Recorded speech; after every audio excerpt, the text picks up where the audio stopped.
Hello guys, कैसे हो आप सब लोग। मेरा नाम है चंदन, आप देख रहे हो हिंदी। और इस वीडियो में आज हम बात करने वाले हैं 5G के बारे में।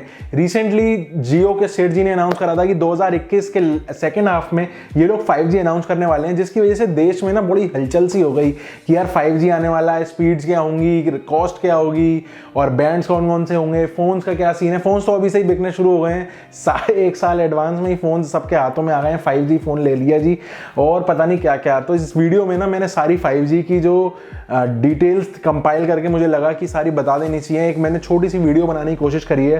फटाफट से वीडियो स्टार्ट करते हैं, 5G के बारे में जानते हैं। Let's get started.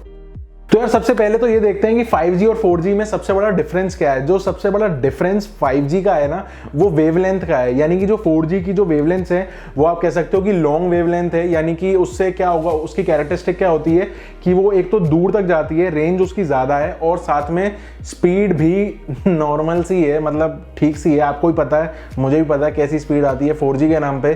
तो और यही 5G की वेवलेंथ का जो सीन है ना, वो ये है कि वेवलेंथ इसकी बहुत शॉर्ट होती है। शॉर्ट वेवलेंथ का मतलब ये हो गया कि एक तो जो डिस्टेंस है वो बहुत कम रहेगा इसका, लेकिन शॉर्ट वेवलेंथ का मतलब ये भी हो गया कि स्पीड बहुत ज़्यादा हो गई। लेकिन मेरा 4G अभी चल रहा है 2G पे, तो इसका मतलब कि 5G की जो स्पीड आएगी वो कितनी आएगी आप बताओ। स्पीड इतनी ज्यादा होगी, इतनी ज्यादा होगी, इतनी ज्यादा होगी, 100 गुना ज्यादा। अब जब डिस्टेंस कम है वेवलेंथ का, तो इसका मतलब ये भी हो गया कि जो सेल टावर्स लगाए जाएंगे 5G के, वो एक दूसरे से बहुत ज्यादा क्लोज लगाए जाएंगे और इनका नाम माइक्रो सेल टावर्स भी यूज किया जा रहा है इस इंफ्रास्ट्रक्चर में। अब जब सेल टावर्स इतनी पास पास रहेंगे, डेटा की स्पीड बहुत ज्यादा फास्ट रहेगी। इसका मतलब कि जो लेटेंसी है, यानी जो पिंग आप कह लो, वो भी बहुत कम रहने वाली है। ऑन पेपर तो ये अंडर अ मिली सेकेंड कह रहे हैं, लेकिन रियल टाइम में आपको भी पता है, मुझे भी पता है कि हमारे साथ क्या धोखा होने वाला है। तो आप बेसिकली ये समझ लो कि जब हम 4G के जमाने में 3G की डेटा स्पीड यूज कर रहे हैं, तो हम जब 5G के जमाने में शिफ्ट हो जाएंगे तो हम 4G की लेटेंसी तो मिल ही जाएगी। तो इंडिया का क्या सीन है ना कि अगर आपको रिसेंटली याद हो तो गवर्नमेंट ने जो सारे इंडियन टेलीकॉम के ऑपरेटर्स हैं उनको ये बोला था कि जब चाइना वाला सीन चल रहा था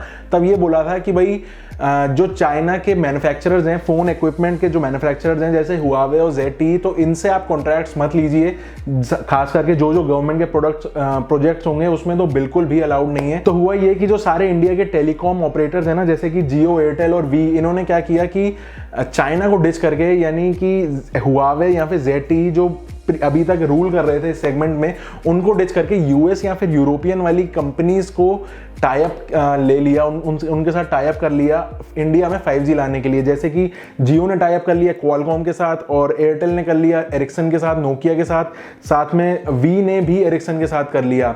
तो ये सारे टाई अप्स इन्होंने कर लिए 5G इंफ्रास्ट्रक्चर को इंडिया में लेआउट करने के लिए, इनके साथ एक्सटेंड करने के लिए, इंडिया में 5G को लॉन्च करने के लिए। और इवन तो IIT दिल्ली और एरिक्सन का एक प्रोजेक्ट भी ऐसा चल रहा है जिसमें वो स्टडी कर रहे हैं कि 5G के अंदर हम 5G को यूज करके हम एजुकेशन, ऑटोमोटिव और हेल्थ केयर वाली फील्ड्स में 5G के सारे यूज केसेस को स्टडी कर रहे हैं और उसमें कैसे ज्यादा इंप्लीमेंट करके ज्यादा से ज्यादा फायदा ले सकते हैं। इसके अलावा जो बड़ी एक कमाल की बात यहाँ पे लग रही है मुझे 5G की, कि हम जो सारे IoT यानी इंटरनेट ऑफ थिंग्स में सारे जो भी सारे डिवाइसेस में 5G यूज करेंगे ना, उनकी बैटरी लाइफ बहुत ज्यादा इंप्रूव होने वाली है। क्योंकि जो 5G टेक्नोलॉजी है बहुत लो पावर पे काम करती है, लेकिन इसका ये भी मतलब है कि वो हाई फ्रीक्वेंसी पे काम करती है।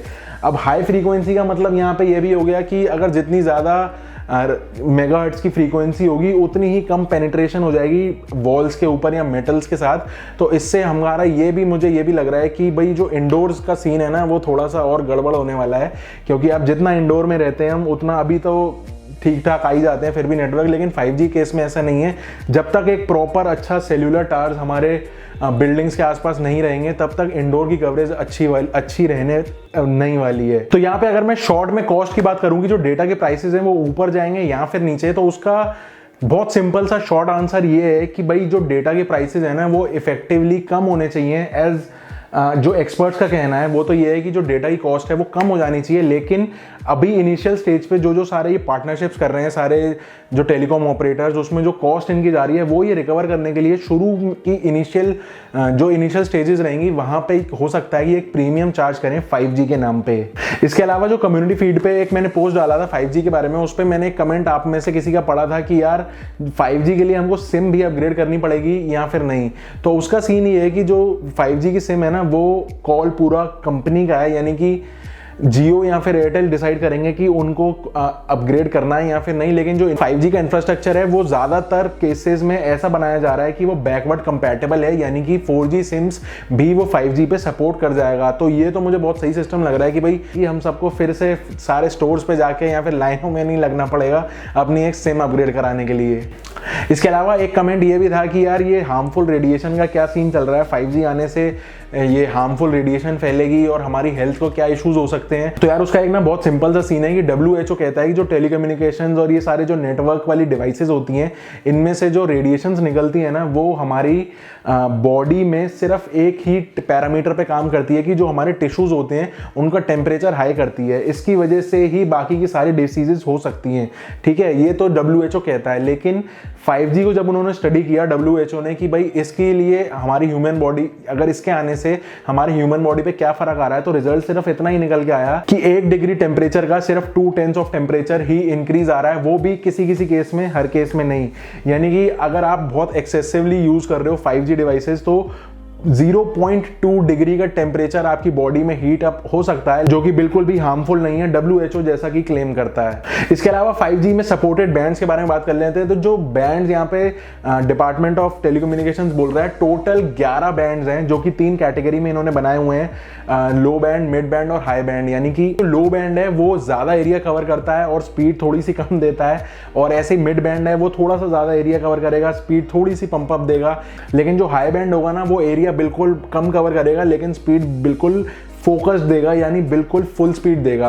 और इनकी ना स्पीड्स भी इसी तरीके से बार्ड है, यानी कि जो लो बैंड है वो अप्रोक्सीमेटली 100 Mbps तक काम करता है और 5G का जो मिड बैंड है वो अप्रोक्सीमेटली 700 से 800 Mbps तक काम करता है, और जो हाई बैंड है वो 1 से लेकर 3 Gbps तक जाता है। तो ये चीज पूरा का पूरा कंपनीज के ऊपर डिपेंड करता है कि वो कौन कौन से बैंड्स को कौन कौन से सिटीज में या फिर कैसे यूज कर रही है। क्योंकि जियो ने, हमको पता है कि रिसेंटली गवर्नमेंट से परमिशन ली थी अपनी 5G को टेस्ट करने के लिए मुंबई के एरिया में, और ऐसे ही एयरटेल ने भी परमिशन ली थी अपने 5G इंफ्रास्ट्रक्चर को चेक करने के लिए या फिर टेस्ट करने के लिए।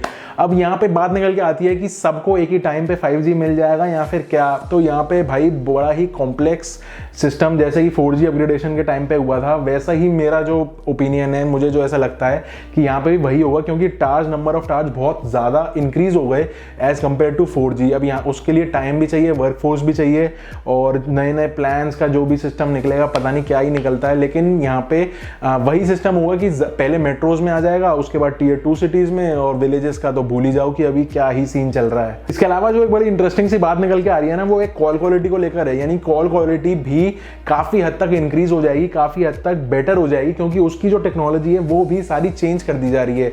जैसे अभी तक हम फोन्स में देखते हैं वोल्टी लिख के आता है, यानी वॉइस ओवर LTE। अब यहाँ पे वॉइस ओवर LTE की जगह वॉइस ओवर न्यू रेडियो आ रहा है। जो सारे नए इक्विपमेंट्स आ रहे हैं, नई टेक्नोलॉजी आ रही है 5G की, उसमें जो फोन में है वो लिख के आएगा VONR, voice over new radio. और ये चीज जियो ऑलरेडी अपग्रेड कर चुका है अभी से ही अपने सिस्टम्स पे, सिर्फ वो एक्टिवेट हो जाएगा जैसे जैसे वो 5G की डेट लॉन्च पास आती जाएगी।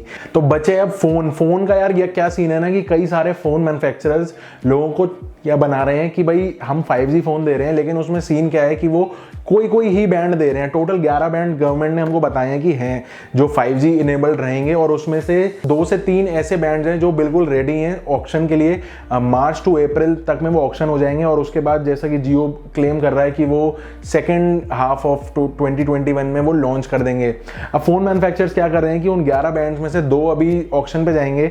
इसका मतलब कि वो 2 में से कोई एक बैंड ही दे रहे हैं हमको कि जब इंडिया में 5G आएगा तो आ जाएगा, लेकिन ऐसा नहीं है। 4G के अगर केस में देखो तो 12 से 13 बैंड्स यूज होते हैं, जो कि यूज में आते हैं कंपनीज को अलग अलग एरियाज में कनेक्टिविटी प्रोवाइड कराने में। तो इसका मतलब ये नहीं है कि अगर आपके फोन में एक बैंड 5G का है तो आपके फोन में ढंग से 5G चल पाएगा या फिर हर लोकेशन पे चल पाएगा। ये चीज फोन पे भी डिपेंड करती है कंपैटिबिलिटी की, और इनके नेटवर्क पे भी डिपेंड करती है। जैसे कि मैंने OnePlus Nord के केस में देखा है, OnePlus 8T 5G के केस में देखा, सिर्फ एक बैंड दे दिया है 5G का, इसके इसके अलावा IQ में देखा तो सिर्फ 2 बैंड्स दे दिए हैं। तो ये सारी कंपनीज अभी जल्दबाजी में सिर्फ अपनी USP दिखाने के लिए कि हम 5G इनेबल्ड फोन आपको आज की तारीख में दे रहे हैं कि आप फ्यूचर प्रूफ रहो।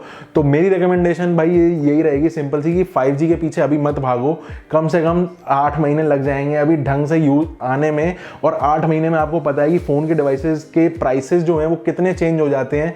हम देखते हैं कि आज कोई फ़ोन लॉन्च हुआ, 2 महीने के अंदर उसका प्राइस भी ड्रॉप हो गया और जितने हमने इन्वेस्ट किए थे उतने में उससे बेटर डील आ गई, या फिर और अच्छा प्रोडक्ट आ गया, हमको और बेटर कैमरा मिल गया या बेटर बैटरी मिल गई। मतलब 8 महीने बहुत ज़्यादा टाइम होता है। अगर आप फ़ोन फ्यूचर प्रूफ फोन करने का सोच रहे हो तो आप अभी से ही एक 5G फ़ोन में इन्वेस्ट मत करो, वेट कर लो थोड़ा सा। उसके बाद आप टाइम के हिसाब से जैसे जैसे कंपटीशन बढ़ेगा, टेक्नोलॉजी आ जाएगी, सारे ऑपरेटर्स यूज़ करेंगे तो प्राइसेस भी गिरेंगे, आपको अच्छी चीज़ भी मिलेगी और ऐसी भी आप श्योर रहोगे कि भाई ये चलेगा। अभी तो आप अगर ले लो तो पता नहीं है कि वो बैंड सपोर्टेड हो आपके एरिया में या नहीं हो, या इस तरीके से कुछ भी। तो ये चीज़ यहाँ पे है। तो यार यही कुछ था आज की 5G की वीडियो के बारे में। आप मुझे कमेंट करके बताना कि 5G के बारे में आपका क्या ओपिनियन है और क्या आपने 5G का फ़ोन ऑलरेडी एक ले लिया है। तो चैनल को सब्सक्राइब कर देना अगर आपको ऐसे इंटरनेट रिलेटेड वीडियोस पसंद हो तो, और बेल नोटिफिकेशन दबा देना अगर अर्जेंट नोटिफिकेशन चाहिए हो तो। अगली वीडियो में फिर से मिलता हूँ। मेरा नाम है चंदन, आप देख रहे हैं sarcastic Hindi. Until next time, stay safe, stay sarcastic, see या।